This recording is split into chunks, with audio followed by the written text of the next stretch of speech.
Juliet, Christina Rosati, the pampered, sheltered, privileged daughter of Tuscan aristocrats who are appalled by the Nazis and the Italian black shirts.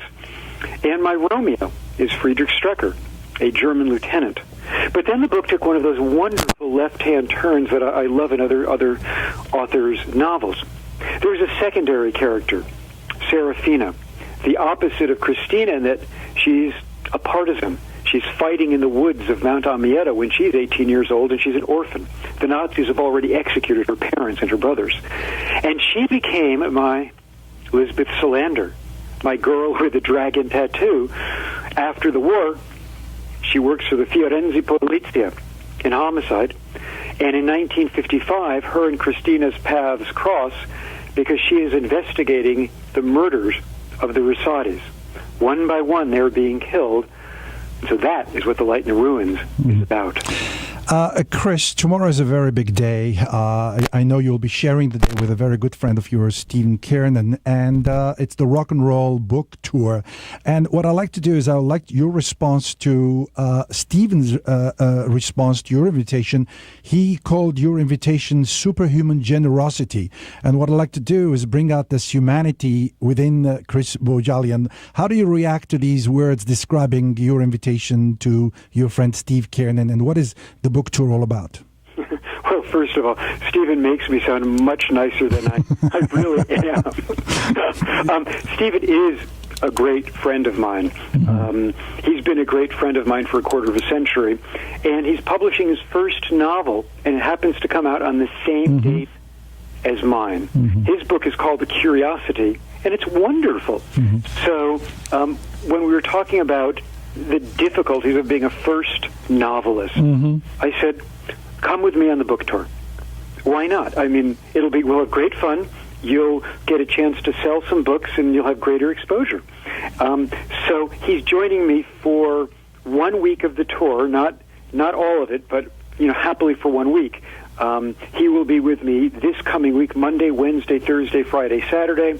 He will not be with me on Tuesday when I'm speaking at the AGBU at 1 o'clock or at the Hovnanian School in New Milford on Tuesday night. And the reason for that is because as much as I want a lot of these events to be joint events, when I'm at the AGBU and when I'm at the Hovnanian, I want to talk also about my journey in May to Western or historic Armenia. I want to talk about the Sandcastle Girls movie. I want to talk about issues that are not just about The Light in the Ruins. And when you're doing a joint event, you need to limit your presentation to about 14 or 15 minutes. But when I'm at AGBU and Hovnanian, I will be speaking for at least 30 or 35 minutes because I do want to show some of the images, some of the photographs I took in Diyarbakir, in Van, in Bitlis, in Harpout. Since you want to direct this, I would love to direct this interview towards the Armenian vein. And so let me ask you to talk to us about your humanitarian work in Armenia in support of an Armenian school or an institution and in support of bringing water and water pipes to these institutions. What can you tell us about that? Sure. Once again, just like my friend Stephen, you make me sound like a much better person than I am. I'm actually going to see the school for the first time when I'm in Armenia in August. I first got involved with these issues when I was at a Children of Armenia fundraiser last year. And I met Garo Arman. I met his son, Samuel Arman. And I was absolutely hypnotized by their good work, the work of COAF. There are so many diaspora organizations that are working hard to help Armenia get through the nightmare of the earthquake a generation ago, to get through the nightmare of being surrounded by warring nations with closed borders, to get through the economic morass that confronts all the post-Soviet republics.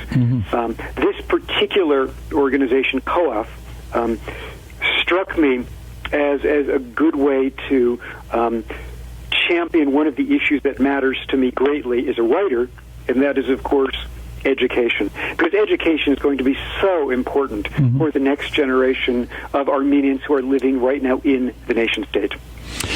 Chris, another Armenian-related question is recently, I don't know exact date, you were in the Gulf of Mexico and you sprinkled your father's ashes. That must have been a very unique experience. What was that all about, and how did it feel? How did it feel? It was the final goodbye. My father, sadly, died suddenly in 2011 before the Sandcastle Girls was published. He didn't live to see that book published, which is one of the great sadnesses in my life, because so much of the Sandcastle Girls is based on my childhood in his parents' home in Tuckahoe, New York, the home of Leo and Hygri Bohjalian on Chippewa Road in Tuckahoe. I just mentioned the address because so many of the listeners might remember Leo and Hygri. We finally put his ashes into the Gulf of Mexico this past weekend. It was his sister, Rosemary, my wonderful aunt, who's always been like a second mother to me, my daughter, Grace, my brother, Andy, and some of my father's closest friends, people like Julie and Shirley were there. And the only footnote to the story that I will share in this hour that I think is really interesting is as we were sitting around the hotel where we were staying before going to the beach to sprinkle the ashes, my aunt and I were talking about whether I should bring some of my father's ashes with me to Armenia in August. And, we decided in the end, and it was my brother who said something very funny. He said, the ashes aren't lasagna. We don't want leftovers. And he was right. I was trying to postpone the final goodbye because my father was such a great guy and we were very close. I was trying to find excuses not to part with even some portion of the ashes once and for all. And it was my brother, and he was making a joke, but he's also getting at the point that, no, Chris, you need to let this go. He didn't live to see the book, but, he's smiling down on the book. It's all good. Let go. Chris, let me go back to the book. Your main character, one of the main characters, Christina, falls in love with a German soldier. And I think in one of your comments, you said that she had made this terrible, terrible mistake. And I know for a fact there could be Armenian women who might have fallen in love with Turkish soldiers or men, and or Jewish with German. My question is, what rights do we have to criticize and or accept, or how do we really behave in terms of the responses of people during wartime? Yeah, and love is complicated. It is especially complicated in wartime.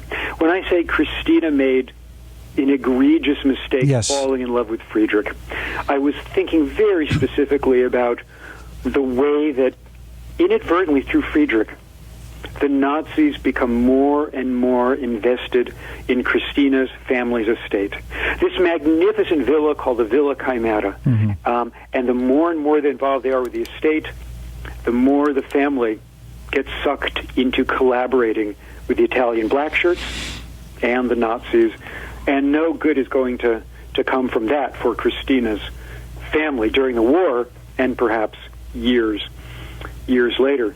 But it's interesting when you talk about the notion of the Armenian women who may have survived the genocide because of Turkish families. When I was in Western historic Armenia 2 months ago, I met some of what today we call the hidden Armenians. And I'll tell you one moment that was really, really poignant for me. I was traveling there with Hachig Muradian. Hachig Muradian is, of course, the editor of the Armenian Weekly in this country and a renowned genocide scholar. He really is one of the best people in the world to travel anywhere with. And one of the places we went was Çanguş. Çanguş is almost equidistant between Diyarbakir and Elazig in sort of south-central Turkey. And we went there to see the remains of the Armenian church and the remains of the Armenian monastery, and to see the Dudon crevasse. Dudon is a 350-foot deep crevice or hole into hell in which about 10,400 Armenians were slaughtered by Ottoman soldiers and Kurdish chikis, or killing parties, in the summer of 1915. As we were leaving the village of Çanguş, which is now entirely Kurdish, a man in his early 60s knocked on our van door and was determined to speak with us. He wanted us to meet his 98-year-old mother-in-law. Mm-hmm. Our driver was apprehensive. He was afraid this was some sort of, Kurdish abduction, but we all did the math. We were all Armenian Americans on this tour, and 98 years, of course, 1915. So we went to meet this woman, and it was really poignant as Hachig interviewed her and translated for us as they were talking. Her mother was at the edge of the ravine, waiting to be killed with all the other Armenians from the village, when a Turkish gendarme pulled her from the line because he thought she was pretty. Mm-hmm. He married her. He raised her infant daughter. And that was the 98-year-old woman we met, Asaya. And as Hachig was interviewing her, I finally understood something. It wasn't that this man, her son-in-law, a good man, wanted us to meet his mother-in-law. He wanted his 98-year-old mother-in-law to meet these Armenians, because since her mother had perished, or, had died of old age, since her mother had died, 30 years ago, she had not met any other Armenians. She kept looking at us and saying, "You're all Armenian. You're really Armenian." And she's the last living Armenian in Çanguş. And Hachig and Eric Nazadian, who's making the Sandcastle Girls film, and I, Georgia Giant, who's, maybe you'll recognize his byline from the Armenian Weekly. We all sort of made this vow that wouldn't it be wonderful to go back in 2015, because no one else is going to, in Çanguş, no one is going to remember or commemorate the horrific slaughter that occurred at the Dudon Crevasse. No one. But, if we go back with Asaya, there will be someone to pay respect to Asaya and to the 10,400 who died there.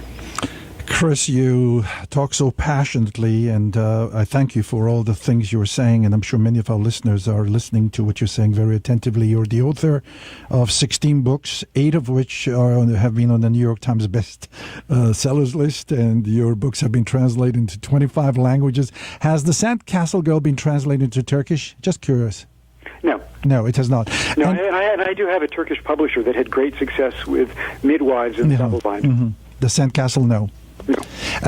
I'm opening your book on page 205, and Christina's father, Antonio, is saying the following. He says, basically, during war, we make compromises. We look the other way. Then, when the war is over, we can't look at ourselves in the mirror. Your book has been entitled as a moral paradox. What can you add to this 2 lines? Yeah. What I will add to those 2 lines is something that Antonio's daughter-in-law says not long after that, quoting Dante. She's furious with her family, and she looks around and says, "We will pay for this. We will all pay for this. We are commingling with the cowardly angels." Obviously, war can bring out the best, or can bring out the worst in us. In the light and the ruins, it brings out the best in some people, and it brings out the worst in others. But I am so excited to be talking about this book. It goes on sale, tomorrow, and I'm so looking forward to talking about it at Hovnanian Tuesday night and at the AGBU Tuesday at lunchtime. Let me also mention that the 2 events are sponsored or led by the Hamaskayan Cultural Association that have been very instrumental in promoting your works in the Armenian community. Thank you for mentioning that. Yeah, I was absolutely remiss not to champion Hamaskayan right now, as well as the Armenian Network of New York and the AGBU.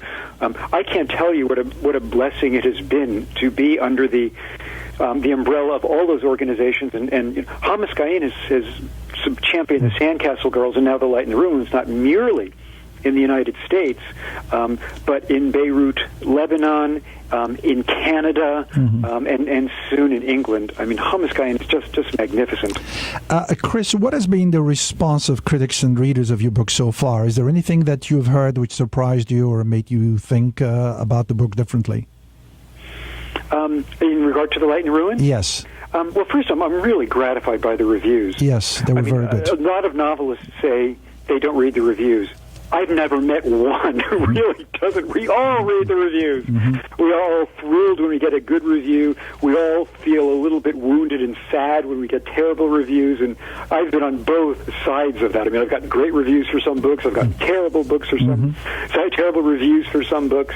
So I've been really thrilled at the reviews for The Light and the Ruins. I've been very, very grateful. But here's the thing that I've discovered about my work most recently that I find really interesting that someone else taught me. And it wasn't in a review. It was actually while watching the TV show Mad Men. I love Mad Men. And when I was watching the last 3 episodes of this past season, I found myself alone at 10 of 11 at night at the edge of the couch saying, no, don't do that. And I suddenly realized that emotion was dread. And the reason why I love Mad Men is the way it evokes dread. And I think my books, at their best, when people really love them and are turning the pages frantically, books like The Sandcastle Girls or Midwives or The Double Bind, it's because they care about the characters and they are feeling dread. Chris, just curious, how many books do you write at one time? Like, how many books are you working on now? Is there another one coming up? I'm only writing one book at a time. I really don't begin a new book until the previous book is completely finished. Interesting. But I do have a new book coming out next, which is summer. The working title is Close Your Eyes, Hold Hands, and it's about a 16-year-old homeless girl in northern Vermont trying desperately to keep it together after a nuclear plant meltdown has made her and a lot of people around her homeless. Chris, we on this end could go forever talking to you, and it's again, in all honesty, it's a pleasure talking to you. It's also a great honor talking to you. And for me too. I love talking to you, Martin. My last question to you, if I may move into some delicate area which concerns every Armenian, is we are approaching the Centennial, and there is a lot of work that is being put into commemorating the genocide and celebrating the survival of the Armenian nation. What is the best way for us to move forward? What can we do on the Centennial? Certainly, I want to see political recognition of the genocide. I want to see political recognition here in the United States. I want to see political recognition overseas.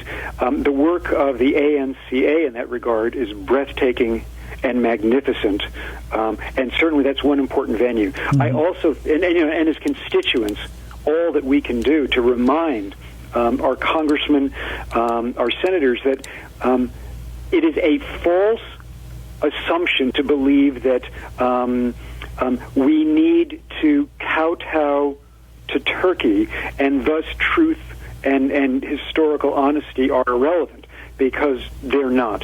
When I was in Turkey in May, I gave a talk with Hachik about the Armenian genocide, and it's amazing how many young people in Turkey want their country to come to grips with their historical past in the same way that young people in the United States a generation ago or 2 generations ago wanted us to come to grips with our issues with civil rights, our issues with what we did to the Native Americans. So I think that realpolitik is a flawed assumption. Secondly, I think as artists, all we can do to write about it, to make movies about it, to write songs about it, to write plays about it, is important, to bring this into the dialogue. And finally, there is this. All that we can do to get the story of the Armenian genocide into high school curriculums in 50 states matters. You know, I mean, when I look at some of the great work in Southern California, in Rhode Island, in some New Jersey school systems, teaching the Armenian genocide when they are teaching the Holocaust and the Cambodian killing fields, I am really, really gratified. So all we can do to get our story into public school curriculums matters too. Chris, you have led the way with Sand Castle Girls, and I know your work has been tremendously appreciated. We are thankful. We wish you all the best. You have a beautiful family. You have a girl in her teenage, and I'm sure she reads everything you write. And is there anything else in closing? No, I just want to thank you so much for letting me back on the show. I love chatting with you, and I'm just really grateful for your faith in my work. Thank you. Thank you. Thank you.